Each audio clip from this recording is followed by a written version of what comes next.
एबे भी सामना आसिला बड़ खबर नवेम्बर मास स्वाभाविक ठारू अधिक गरम रहिबो। आईएमडी पूर्वानुमान करिछि एल निनो प्रभाव जोगु देश में अधिकांश स्थान में नवेम्बर तापमात्रा स्वाभाविक ठारू अधिक होई पारे।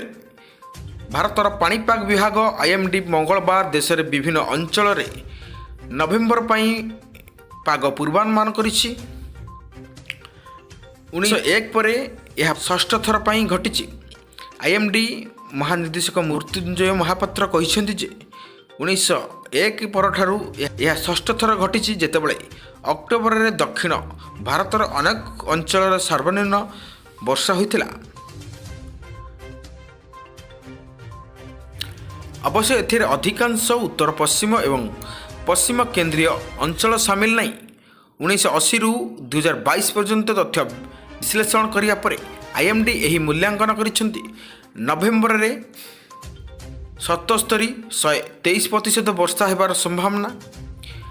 मृत्युंजय महापात्र कहिसेंति जे नवेम्बर रे समग्र देश रे हारारी 77 रु 123% मध्य वर्षा होई पारे।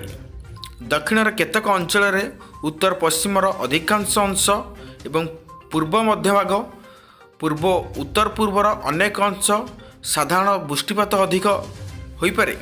प्रशांत एवं भारत महासागर समुद्र पृष्ठर तापमात्रा परिवर्तन द्वारा भारतीय उपवर्तीर जलवायु मध्य प्रभावित हुए।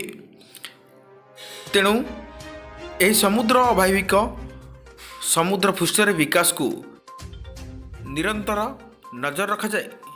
वीडियो केमिति लगिला हमको कमेंट लाइक सब्सक्राइब करिया को भूलिबेनी। देखा नेक्स्ट वीडियो से पर्यंत रहिली। नमस्कार।